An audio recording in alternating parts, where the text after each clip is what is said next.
জনাব বদিউর রহমান, আপনার কাছেই শুরুতে আসে। আপনি দেখছেন যে এবার নির্বাচনে প্রার্থী কারা হচ্ছেন এবং মোটামুটি প্রার্থী তালিকা প্রায় চূড়ান্ত এখনো হয়নি, কিন্তু নির্বাচনী আপিলের শুনানি চলছে। 18 তারিখের ভিতর সেটিও শেষ হয়ে যাবে। অধিকাংশ আপিলের শুনানি ইতিমধ্যেই হয়েছে। তো সেই হিসেবে কারা প্রার্থী হচ্ছেন আমরা মোটামুটি চিত্র বুঝতে পারছি। তো এবারের নির্বাচনে বড় অন্যান্য কয়েকবারের মতোই দেখা যাচ্ছে যে ব্যবসায়ীরাই বেশি প্রার্থী হয়েছেন। অনেকে বলছেন যে রাজনীতির গুণগত পরিবর্তন না আসার কারণে এবারও পেশা হিসেবে ব্যবসায়ীরাই প্রার্থী হচ্ছেন বেশি। আপনার কি মনে হয় রাজনীতিতে গুণগত পরিবর্তন আসেনি 5 আগস্টের পরে? গুণগত মান আসেনি, পরিষ্কার আমার অভিমত কিছুই আসেনি। তার কারণ আসেনি এই কারণে, শেখ হাসিনা তার আমলে ইউনুসবাজি করেছে, ইউনুস তার আমলে হাসিনাবাজি করতেছে। তো যেখানে হাসিনার ইউনুসবাজি, ইউনুসের হাসিনাবাজি, সেখানে তো গুণগত মান রাজনীতি আসার কিছুই কোনো কারণ নেই।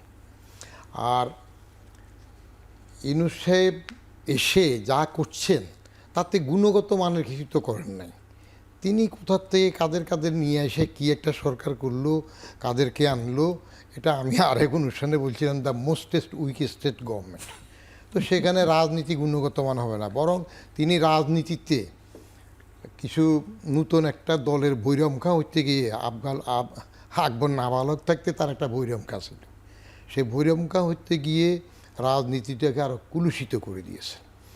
এই ইয়াং জেনারেশনের পরে যদি আর কোনো ইস্যুতে পশা শামুকে পা কাটার মতো কোটা আন্দোলন থেকে হাসিনার গোড়াট্টুমির জন্য, একগুমের জন্য যেটা ঘটলো, এরকম আরেকটা সিচুয়েশন হলে তখন আবার ইয়াং জেনারেশনটা উদ্বুদ্ধ হবে যে এইভাবে ক্ষমতায় আসা যায়, লেখাপড়ার দরকার হয় না, পাশ করা যায়, নেতা হওয়া যায়। তাহলে গুণগত মান হবে কোত্থেকে? প্রার্থী তো মনোনয়ন দিয়েছে দলগুলো প্রার্থী মনোনয়নে সুবিবেচনার পরিচয় দিয়েছে বলে আপনি মনে করেন? রাজনীতিতে তো একটা, শুধু ব্যবসায়ীদের কথা বলছেন, রাজনীতিবিদরাই তো এখন বড় ব্যবসায়ী। আচ্ছা, এটা আগের সংসদগুলোতে তো মোর দেন 60% ব্যবসায়ী আসছে। তার কারণ রাজনীতি করতে হলে টাকা দরকার। আমি বদিউর রহমান যদি ইলেকশনে দাঁড়াই, আমার এক মুরব্বীকে জিজ্ঞেস করছিলাম যে এমপি ইলেকশনে দাঁড়াবো কি না।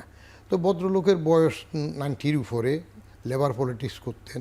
উনি বলেন 3টা প্রশ্নের উত্তর দাও, তাহলে দেখবো তুমি হবে কিনা। 1 নাম্বার, তুমি তোমার কনস্টিটিউয়েন্সির কত গ্রাম চিনো, নাম বলো।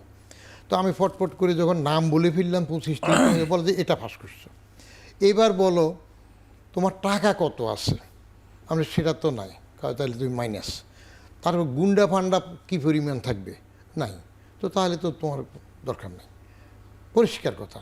তো এখনও যেটা ইলেকশানে হচ্ছে, কোয়ালিটি এনশিওর করার জন্য রাজনীতিতে রাজনৈতিক দলগুলোর যে চিন্তাধারা থাকা দরকার তা তো হয় না। দল মনোনয়ন কাকে দেবে? ওই যে একটা বলে জরিপ করে যে টিকি আসতে পারবে, ভালো মানুষ কি না, সৎ কি না সেটা নয়, যে টিকি আসতে পারবে।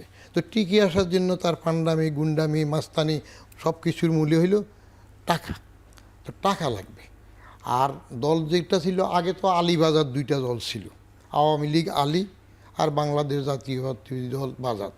তো আলীবাজারদের মধ্যে আলীকে তো অন্যায়ভাবে ফেয়ার ইলেকশন চাইলে, ইনক্লুসিভ ইলেকশন চাইলে, ওইটা যদি ফ্যাসিস্ট হয়, জনগণ তাকে ফ্যাসিস্ট হয়ে ভোট না দেখ, কিন্তু তার বন্ধ করে দিলেন। তো বন্ধ করে দিলে তো আর ফেয়ার হয় না।